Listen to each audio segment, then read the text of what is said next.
Teaching profession में knowledge के साथ साथ स्किल बहुत इम्पोर्टेंट है। कम से कम यूपीएससी एक ऐसा क्षेत्र है जहाँ पे कंपटीशन है, आप अपनी मेरिट के दम पर आप आगे जा सकते हैं।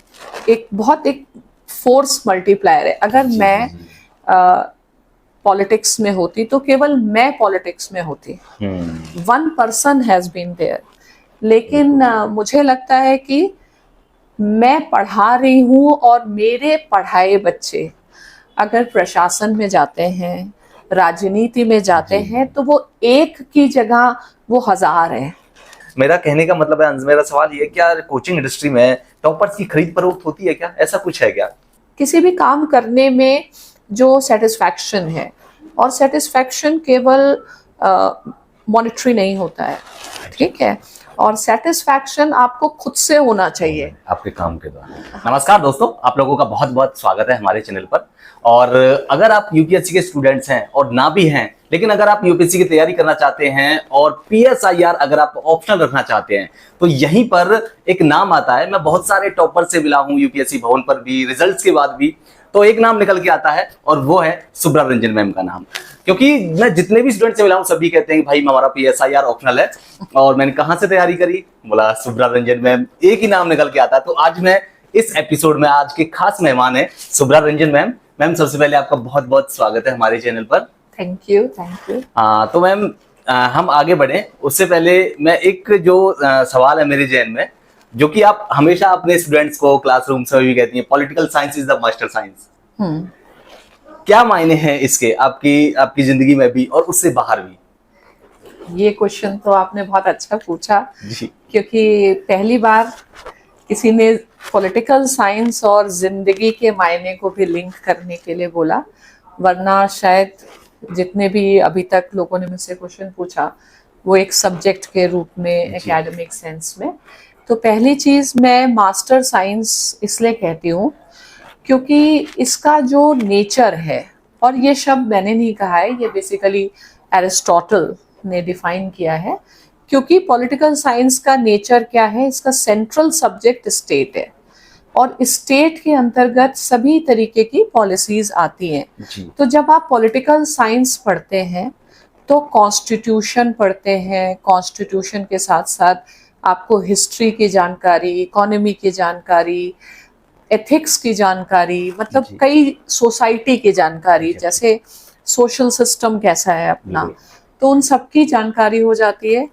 तो यूपीएससी का जो एग्ज़ाम है वो हमारे पास जनरलिस्ट ब्यूरोक्रेसी है, तो उसका जो सबसे ज़्यादा सूटेबल नेचर जाता है तो वो इस डिसिप्लिन के लिए जाता है। बाकी इस एग्ज़ाम्स के हर स्टेज में इसकी भूमिका है, प्रीलिम्स में, मेंस में, इंटरव्यू में। लेकिन आपका चूंकि प्रश्न बहुत अच्छा था तो मैं ये बताना चाहूँगी कि इसके बहुत इनटेंजिबल बेनिफिट्स भी हैं। ये एक ऐसा सब्जेक्ट है जो आपके व्यक्तित्व पर बहुत ज़्यादा प्रभाव डालता है, और पूरा एग्ज़ाम व्यक्तित्व का एग्ज़ाम है।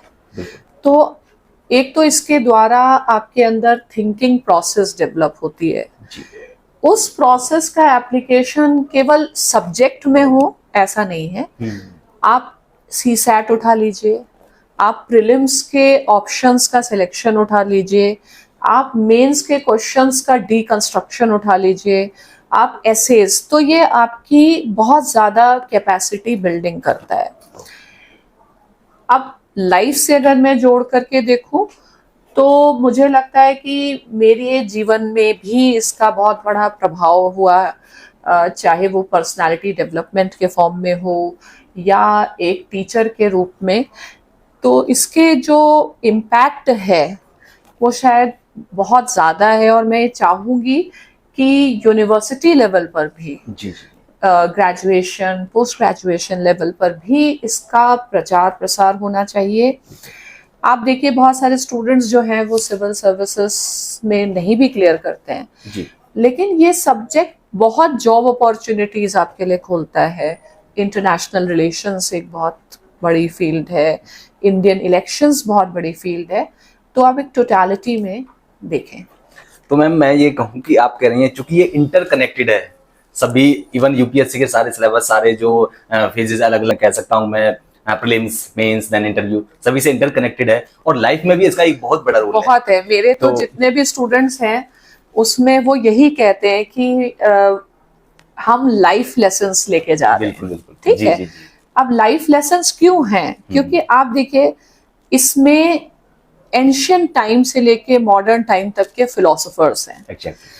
तो who can be a better guide than the philosophers? तो ऑब्वियसली आपको लाइफ लेसन मिलते हैं। बिल्कुल। फिर उस फिलोसफी का एप्लीकेशन मिलता है जब आप इंटरनेशनल पॉलिटिक्स में देखते हैं जी। कि फिलोसफी क्या कहती है, एक्चुअल सिचुएशन क्या है। जब आप इंडियन पॉलिटिक्स में देखते हैं कि कॉन्स्टिट्यूशन क्या कहता है और एक्चुअल पॉलिटिकल डायनेमिक्स क्या है। बिल्कुल। तो बहुत सारे बच्चों ने ये हमेशा कहा कि क्लास से वो बहुत सारे लाइफ लेसन्स लेके जाते हैं और बहुत नेचुरल है क्योंकि सब्जेक्ट ही ऐसा है। जी, बिल्कुल मैम। मैं थोड़ा सा आगे और अपने क्वेश्चंस को, अपने सवालों को थोड़ा सा बढ़ाऊंगा। उससे पहले मैं आपके बारे में थोड़ा सा जानना चाहूंगा क्योंकि जो ऑडियंस है वो भी आपके बारे में जानना चाहती है। तो मैं शुरू से शुरुआत इसी चीज का, इस सवाल का करूंगा कि आपके बारे में थोड़ा सा जान लिया जाए।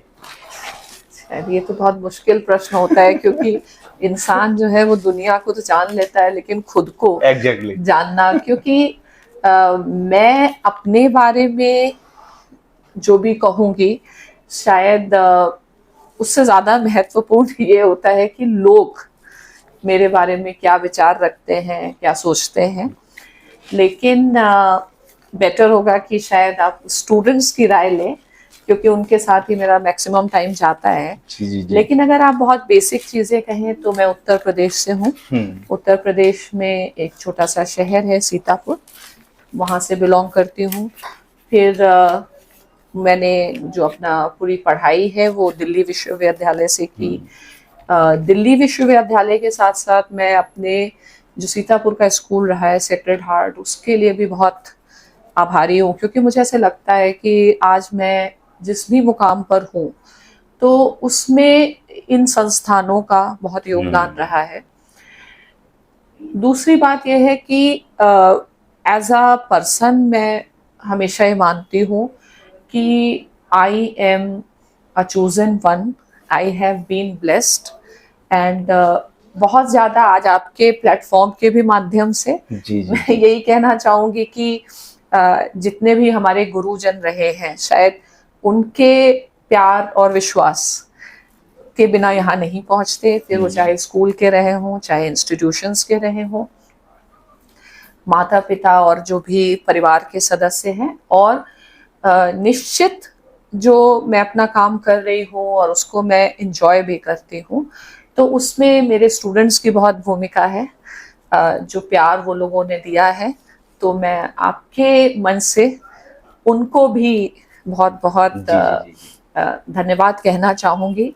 और शायद पिछले 20-25 सालों से तो पूरा टाइम सिविल सर्विसेज के प्रिपरेशन के अध्ययन अध्यापन में ही गया है तो शायद सबसे बड़ी मेरी आइडेंटिटी यही है। Exactly ma'am. ओके। और लोग जानते भी हैं इसी नाम से और इसी चीज से लेकर के। और तो मैम मैं ये जानना चाहूंगा कि आप बचपन से टीचर बनना चाहती थी? क्योंकि मैं जब रिसर्च कर रहा था, थोड़ा सा देख रहा था, तो आप ड्यू में अपने कॉलेज दौलतराम कॉलेज से आपने पास आउट किया, वहां से आपने टॉप किया, इवन आप प्रेसिडेंट भी रही कॉलेज की। तो शायद मैंने अनुभव तो कई क्षेत्रों का लिया, राजनीति का भी लिया, गवर्नमेंट जॉब का भी लिया और रिसर्च वर्क्स का भी लिया। लेकिन जो मुझे सबसे ज्यादा सेटिस्फाइंग लगा वो टीचिंग लगा। मुझे लगा कि शायद इसमें मैं बहुत ज्यादा अच्छा कर सकती हूँ और क्योंकि इसमें बहुत ज्यादा मन लगता था बचपन से ही। और आप कह सकते हैं कि खानदान का भी प्रभाव हो सकता है। मेरे जो ग्रेट ग्रैंडफादर थे वो टीचर थे, स्कूल टीचर थे और मेरे जो ग्रैंडफादर थे वो अपने समय के बहुत ही नामी आप कह सकते हैं लॉयर थे। तो शायद जो टीचिंग प्रोफेशन में नॉलेज के साथ साथ स्किल बहुत इम्पोर्टेंट है। जी। और सबसे इम्पोर्टेंट स्किल क्या है कि आप लोगों को बता पाएं, आप उनको समझ पाएं। तो हो सकता है कि खानदान का प्रभाव हो। जी, क्या यही वजह रही कि आप, जैसे कि मैं देख रहा था बचपन से आस पड़ोस में बच्चों को बुला करके पढ़ाती थी? करेक्ट। हाँ, मैं मुझे बहुत अच्छा लगता था जी और ये नेचुरल था, ये स्वाभाविक था जी जी जी और मुझे बहुत मजा आता था। जी, इवन जैसे बच्चों को पैसे दिए जाते हैं, जैसे रिश्तेदार आते थे पहले पैसे भी दिए जाते थे, तो मैं हमेशा जाके पेन ही खरीदती थी। तो मुझे पढ़ने का और ये पढ़ाने में कुछ हमेशा से आनंद आता तो रहा। मैम आपने ये यूपीएससी के बच्चों को ही ट्रेन करना है, उनको पढ़ाना ही क्यों चूज किया? इसके 2-3 रीजंस जी। हैं। पहली चीज ये है कि मैं, अगर आप सही में माइंड चाहें, मैं बताऊं तो मेरा इंटरेस्ट तो विश्वविद्यालय में ही पढ़ाने का था। ओके। लेकिन आप समझते हैं कि विश्वविद्यालय में जो सरकारी नौकरी है वो उतनी आसानी से नहीं मिलती हैं, और केवल मैं इस मन से कहना भी चाहूँगी कि ये एक हार्ड फैक्ट है कि केवल आपके एकेडमिक्स के दम पर मुझे नहीं लगता है कि यूनिवर्सिटीज़ में आपकी जॉब्स सही में मिलती हैं। और कम से कम यूपीएससी एक ऐसा क्षेत्र है जहाँ पे कंपटीशन है, आप अपनी मेरिट के दम पर आप आगे जा सकते हैं। और जो टीचर्स का यूनिवर्सिटी रिक्रूटमेंट सिस्टम है, that has to be changed because many talented people do not get an opportunity. And मुझे ऐसा लगता है कि अगर आज मैं यूनिवर्सिटी में होती तो शायद एक बहुत ज़्यादा बेहतर भी होता, लेकिन अब चूंकि यूनिवर्सिटी में नहीं था तो मुझे यूपी हायर एजुकेशन कमीशन से सिलेक्ट किया गया यूपी में। फिर मैं पढ़ा भी रही थी, फिर परिवार के चलते फिर मुझे दिल्ली में ही कुछ कार्य करना था, तो इसलिए फिर पर्सनल इनिशिएटिव से पढ़ाना, क्योंकि पढ़ाना था, पढ़ाना प्राइमरी था। कहाँ पढ़ा रहे, किसको पढ़ा रहे, आप मुझे कहें कि आप पेड़ के नीचे पढ़ाइए तो भी मुझे शायद उतना ही आनंद आएगा। जी जी जी जी। फिर चाहे आप गांव में पढ़ाएं, आप कहाँ भी पढ़ाएं, गांव में पढ़ाएं, शहर में पढ़ाएं, कहीं भी पढ़ाएं, बस बच्चे चाहिए, लोग चाहिए। जी मैम, इसी से जुड़ा एक और सवाल ये है, लेकिन थोड़ा सा अलग है, कि आप डीयू में प्रेसिडेंट रह चुकी हैं, कॉलेज प्रेसिडेंट रही हैं, तो फिर आपने ये जो पॉलिटिक्स को क्यों नहीं चुना? यूपीएससी के छात्रों को पढ़ाना क्यों चुना?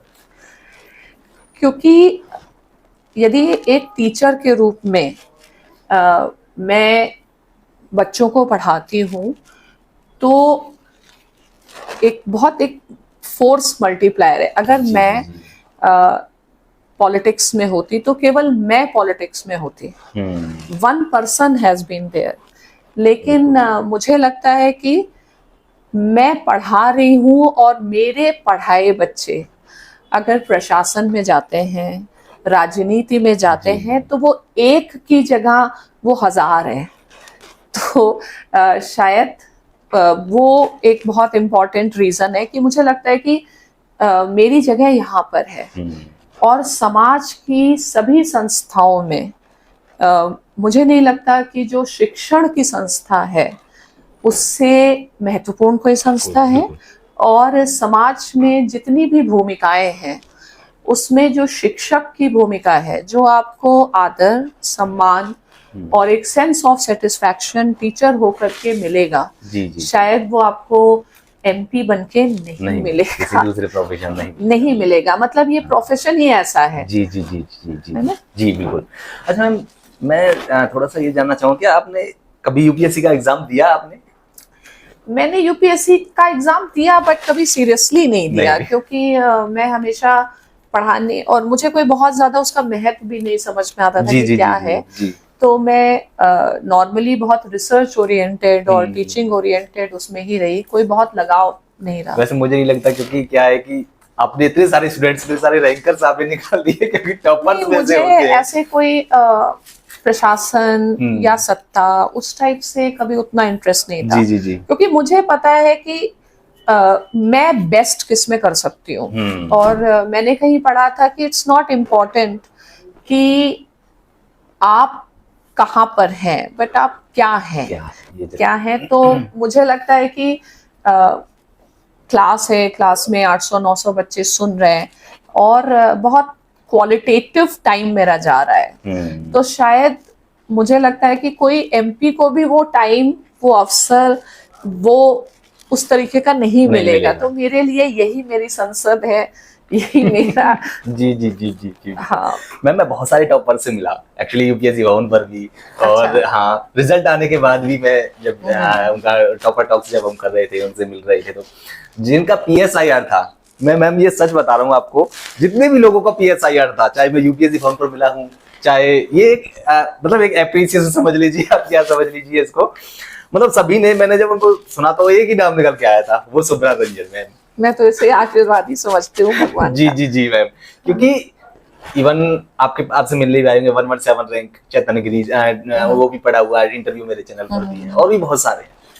और फिर आप तो पिछले बार भी आपने हाँ, बहुत इशिता सारे, है, हाँ अपनी टीना डाबी है, हाँ हमेशा। जी और जी हमेशा ऐसा कभी नहीं हुआ कि हमारे 90 to 100 स्टूडेंट्स फाइनल लिस्ट में बिल्कुल नहीं हो। बिल्कुल और ये चीज 2014 ऑनवर्ड्स कंटिन्यू रही जी जी।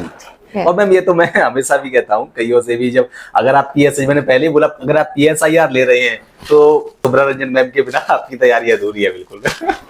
अच्छा मैम, यहाँ पर मैं थोड़ा सा ऑडियंस के लिए भी थोड़ा सा, और वो भी थोड़ा जानना चाहूंगा कि पीएसआईआर के अलावा, पीएसआईआर में तो ऑब्वियसली शुभ्रा रंजन मैम के अलावा और कोई दूसरा मुझे नहीं लगता कोई अभी फिलहाल है, तो पीएसआईआर के अलावा और कौन कौन से सब्जेक्ट्स हैं जो आपके संस्थान में जिनकी तैयारी कराई जाती है? हमारी संस्थान में समाजशास्त्र, जी सोशियोलॉजी, क्योंकि वो भी बच्चों में बहुत लोकप्रिय है। बिल्कुल। और सोशियोलॉजी के जो हमारे टीचर हैं उपेंद्र सर, वो काफ़ी एक्सपीरियंस टीचर जी, हैं। जी, जी, इसके मैम। साथ साथ मैं पर्सनली, मुझे एक विषय में बहुत इंटरेस्ट है, और वो है ऐसे। स्पेशली जैसे कि अब फिलोसफिकल एसेज आ गए, और बच्चों को उसको लिखना नहीं आता है, तो मैं पर्सनली ऐसे के क्लासेस लेती हूँ। इसके अलावा जनरल स्टडीज़ है, और जनरल स्टडीज़ में हमने काफ़ी प्रयोग किया, काफ़ी पाथ ब्रेकिंग चीज़ें हम करते हैं। और सबसे इम्पॉर्टेंट है कि जो पॉलिटिकल साइंस के बच्चे हैं उनके लिए जनरल स्टडीज़ का प्रिपरेशन एक अलग ढंग से होना चाहिए। अलग इन द सेंस जिसमें मेहनत कम हो, रेपिटेशन कम हो, और इंटीग्रेशन हो। तो हम थोड़ा सा एक इंटीग्रेटेड अप्रोच लेके चलते हैं। आगामी जो अभी हमारा सत्र आने वाला है उसमें I have decided to take some master classes. Master classes का मतलब कि कुछ बहुत जो स्पेशल विषय हैं, कुछ स्पेशल मुद्दे हैं, फिर वो चाहे नक्सलिज्म का हो, चाहे रीजनलिज्म का हो, चाहे इंटरनेशनल इकोनॉमी का हो, तो उनको एक बहुत ज़्यादा क्वालिटेटिव और बहुत फाइन टच दे करके उन सब्जेक्ट्स को पढ़ाना। क्योंकि किसी भी क्षेत्र में अगर आप सक्सेस चाहते हैं तो उसमें आपको इनोवेट करना पड़ता है। You have to do something new. मैं ये मेरे खुद के भी जो नोट्स हैं वो हर बैच में बदलते हैं, because innovation is the key. Examiner ने बार बार वही पढ़ा तो अपडेशन, हाँ, मतलब मैंने चाहे एग्जाम हो चाहे टीचिंग हो, उस सब में मानव के मनोविज्ञान को बहुत ध्यान में रखा है जी। क्योंकि अगर आप ह्यूमन साइकोलॉजी को समझ के चीजें करेंगे, that helps you a lot. तो इंटीग्रेटेड अप्रोच है, और उसका जो मूल्य भी हम लोग रखते हैं, फीस इसलिए इस तरीके से रखते हैं कि it should become with in the reach. और मैं चाहती हूँ कि जैसे पूरा प्रिपरेशन है, कई बार बच्चे जनरल स्टडीज के कारण भी क्लियर नहीं कर पाते, तो आई वांट कि चीज़ें टोटलिटी में हो। जो भी मुझे एज अ मेंटर मानता है, अगर वो टोटलिटी में उसको मानता है, तो I can do things much better. And we focus on very personal relationship with the students. शायद पूरा जो हमारा इंस्टीट्यूट की भी फिलॉसफी है वो बहुत ज़्यादा पर्सनल उन चीज़ों पर जाती है, बहुत कॉमर्शियल, और उस एंगल से हम लोग काम नहीं करते हैं। शायद यही रीज़न है कि देखिए, बच्चे, कोई भी स्टूडेंट आया, उसने पढ़ा, उसका सिलेक्शन हुआ, उसने फीस दिया और हमने उसको सर्विस दी।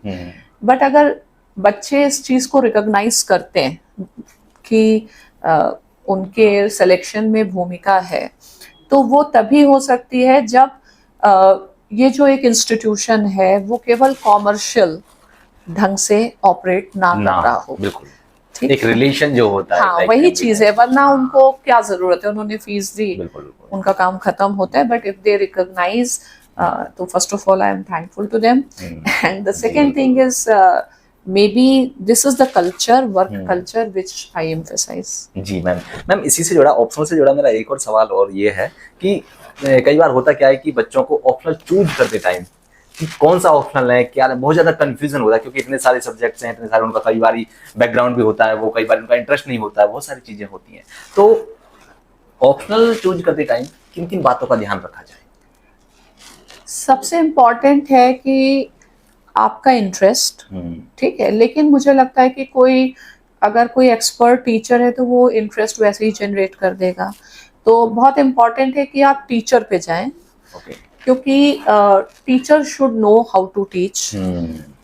आपने इंटरेस्ट अलोन के बेसिस पर कोई सब्जेक्ट ले लिया या बैकग्राउंड के बेसिस पे ले लिया, लेकिन अगर आपको प्रॉपर गाइडेंस वहाँ नहीं है, प्रॉपर नोट्स नहीं है, इकोसिस्टम नहीं है, तो फिर दिक्कतें आएंगी। तो मैं चाहूंगी कि एक बैलेंस्ड अप्रोच लें, बहुत इमोशनल होके नहीं लें। कई लोग सोचते हैं कि हमने बीएससी किए तो हम केमिस्ट्री में ही करें, बट बाद में जा करके फिर वो चेंज करते हैं। तो इमोशनल ना रहें, बैलेंस रहें, ऐसे सब्जेक्ट्स लें जिसमें आपके जनरल स्टडीज से ओवरलैप हो जाए, आपका काम कम हो जाए, आपके पास एक पूरा ऑर्गेनाइज्ड तरीका हो चीजों को करने का।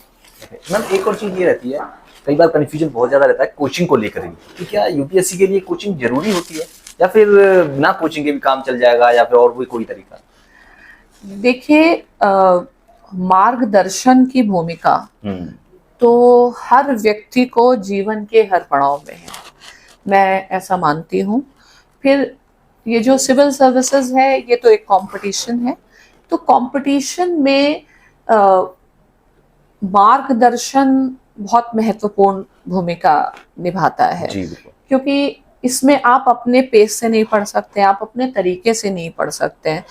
आपकी स्थिति ये है कि आपको दूसरों के संदर्भ में चीजें पढ़नी और समझनी है।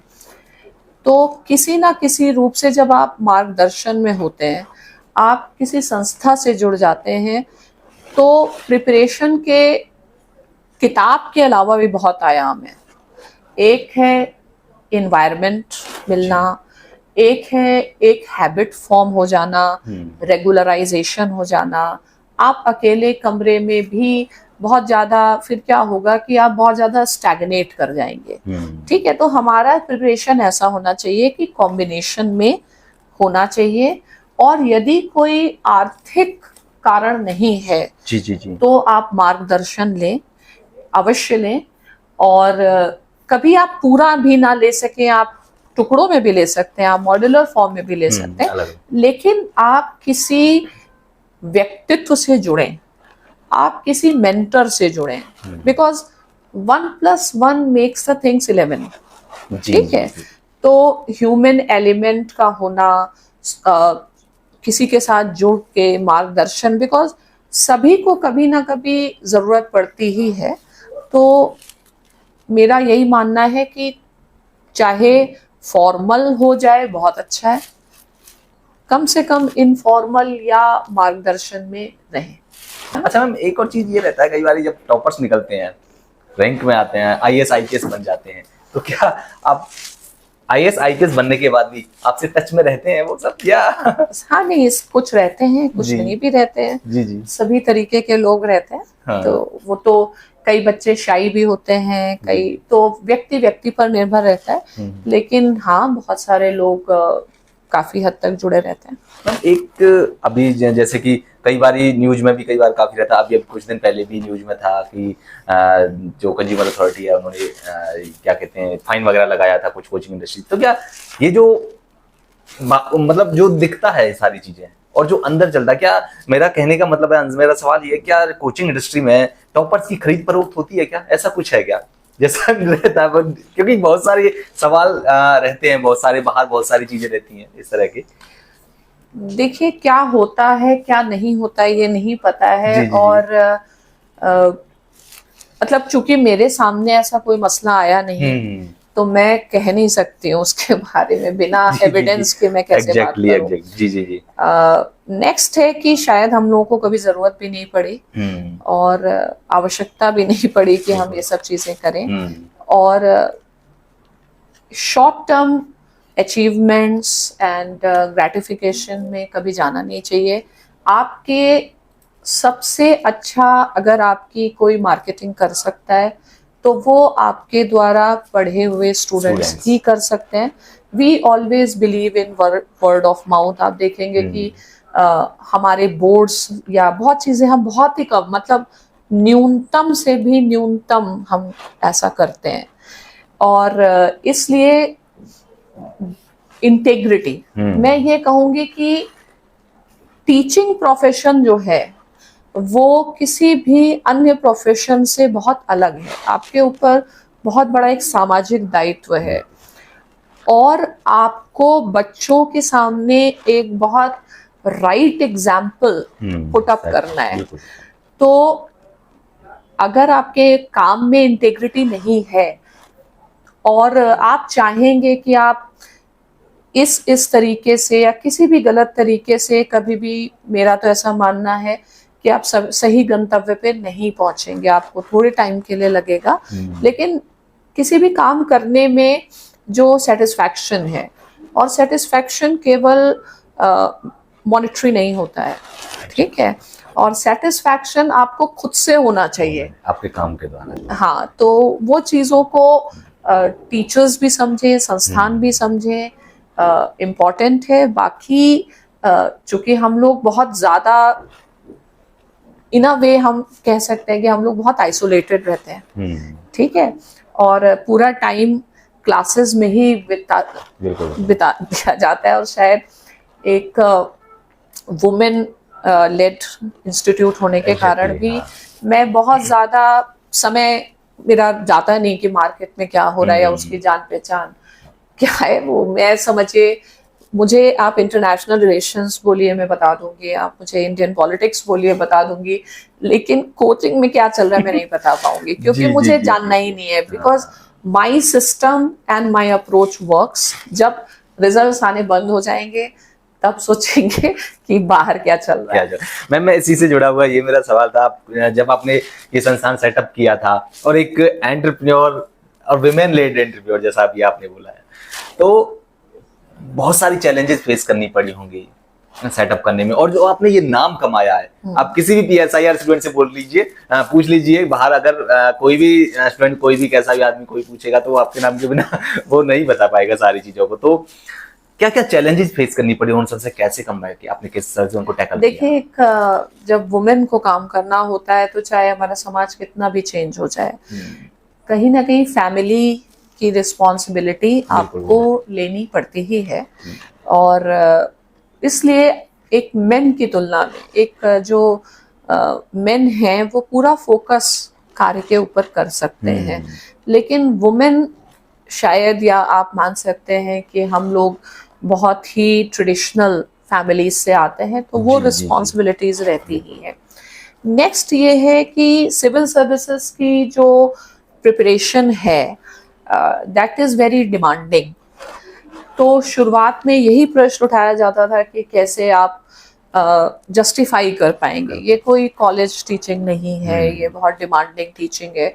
तो मुझे तो यही लगा कि शायद महिला होकर के भी जिस तरीके के रिजल्ट्स मेरे रहे किसी के नहीं रहे, यानी कि जो मेन थे उनके पास जितना टाइम था शायद उन्होंने उस तरीके से यूज ही नहीं किया, ठीक है। अब नेक्स्ट चीज है कि चैलेंजेस आपके रहते हैं इन द सेंस, सपोज जैसे शुरुआत में लोग बहुत ज्यादा ट्रस्ट नहीं करते हैं कि अगर आप देखिए, आपको किसी भी संस्थान को अगर आगे बढ़ाना है, you will have to look on, आपको इन्वेस्टर्स, बहुत सारे चीजें आप देखते हैं कि कितना कॉमर्शलाइजेशन हो गया है। तो अभी भी एक मानसिकता यही है कि आप एक वुमेन लेड ऑर्गेनाइजेशन पर इतना ट्रस्ट नहीं करते, ठीक है। तो एंड वुमेन को हमेशा एक एक्स्ट्रा प्रूफ करना पड़ता है, and there are different types of the things that challenges do come, at every level. It is very very important. मैं आपके प्लेटफॉर्म से यही कहना चाहूँगी कि all those who want to see the vision of a developed India, they need to support women entrepreneurship. Exactly. ठीक है, जी जी। आप देखिए इसी फील्ड में कितनी कम ऐसे संस्थान हैं, संस्थान भी छोड़ दीजिए कि वुमेन टीचर्स भी बहुत ज्यादा कम है। और हमने हमेशा अपने यहाँ काफी अपॉर्चुनिटीज दी हैं कि जेंडर टर्म में हमारा जो इंस्टीट्यूशन है वो इंक्लूसिव बनना चाहिए, इंक्लूसिव होना चाहिए। एंड मैं ये भी कहूँगी कि जब वुमेन कोई काम करते हैं तो because they have to prove also, तो ऑब्वियसली जो लेवल ऑफ कमिटमेंट होता है वो हाई होता है। और you know half of the population है, and without supporting there is a need for government support, there is a need for corporate sector support, there is a need for civil society support for all women entrepreneurs and such organizations. जी ma'am, मैं इस video को ma'am and करूंगा इस सवाल के साथ में कि जब मैम परेशान होती हैं, ऑब्वियसली ह्यूमन नेचर है, स्ट्रेस होता होगा, कई बार एंजाइटी भी होती होगी, और उसी तरह से जब स्टूडेंट्स भी उसी फेज से गुजरते हैं तो मैम कैसे मोटिवेट होती हैं? और जब स्टूडेंट्स आते हैं आपके पास में, वो भी आपसे कहते हैं मैम बहुत ज्यादा स्ट्रेस हो रहा है, एग्जाम है, ये नहीं हो पाया, रिजल्ट नहीं हो पाया, तो उनको कैसे मैम मोटिवेट करती हैं? अब बच्चों को सलाह देते हैं कि जो एक यूपीएससी का एग्जाम है, ये बहुत छोटा एग्जाम है, जिंदगी का एग्जाम बहुत बड़ा एग्जाम है। और मेरा हमेशा ये कहना है, आपने पूछा कि मैं कैसे मोटिवेटेड रहती हूँ, तो आई बिलीव कि life is very short, fine, and one must live the moment. आप आज जिस भी हालत में हैं, जहाँ पर भी हैं, आप उसको एंजॉय करें। आप ये नहीं सोचें कि एक बहुत बड़ा दिन आने वाला है जिस दिन मेरा एक बहुत बड़ा अचीवमेंट होगा। आप छोटी छोटी सक्सेस को देखिए, छोटे छोटे अचीवमेंट्स को देखिए। इवन क्लास में अगर आपको एक छोटी सी जानकारी भी मिल जाती है कि आपको कोई नॉलेज मिल गई, वो भी आपके लिए बहुत खुशी का अवसर है। तो मैं अक्सर बच्चों को यही कहती हूँ कि आपके पास यहाँ पढ़ने की भी अपॉर्चुनिटी मिली, ये भी बहुत बड़ा खुशी का अवसर है। लोगों को वो भी नहीं मिलता। और हमेशा से हर इंटरव्यू में मैंने कहा है कि जो गीता का बिलीफ है, मंत्र है कि कर्मण्येवाधिकारस्ते मा फलेषु कदाचन, तो आप केवल कर्म कर सकते हैं, आप फल की चिंता ना करें। जी जी जी। ठीक है, और कर्म को एंजॉय करें। फल प्राप्त करने वाला दिन एक ही है, लेकिन फल की चिंता में आपने पूरा जो हर एक पल आप जी सकते थे, हर एक पल आप एंजॉय कर सकते थे, तो उसको क्यों नहीं एंजॉय करते? तो मैं यही बोलती हूँ कि आप वर्तमान में रहे। हमें नहीं पता है कि कल क्या होने वाला है। आप ये नहीं सोचें कि जिस दिन आईएएस बनेंगे अब सारी खुशी उसी दिन करनी है। बिल्कुल बिल्कुल सही बात है। अगर टेस्ट में नंबर भी अच्छे आए तो उसको भी एंजॉय करो। हाँ, एंजॉय करो। खराब आए उसको भी मैं कहती हूँ कि आप अपने ऊपर हंसना सीखिए। बिल्कुल बिल्कुल। ठीक है, जब आप अपने ऊपर हंसना सीख जाते हैं, आप ईगो को खत्म कर देते हैं, आप जीवन को मतलब बहुत सरलता के साथ, जितना आप सरल रहेंगे, जितना आप सिंपल रहेंगे, शायद उतना आप कम परेशान रहेंगे। जी जी। तो आप लोग बहुत मोटिवेट हो गए होंगे, मैं भी बहुत मोटिवेट हो गया मैम से बात करके। मैम इसी के साथ वीडियो को एंड करेंगे और आपसे मिलके बहुत बहुत अच्छा लगा, और हमें टाइम देने के लिए बहुत बहुत धन्यवाद आपका। Thank you so much.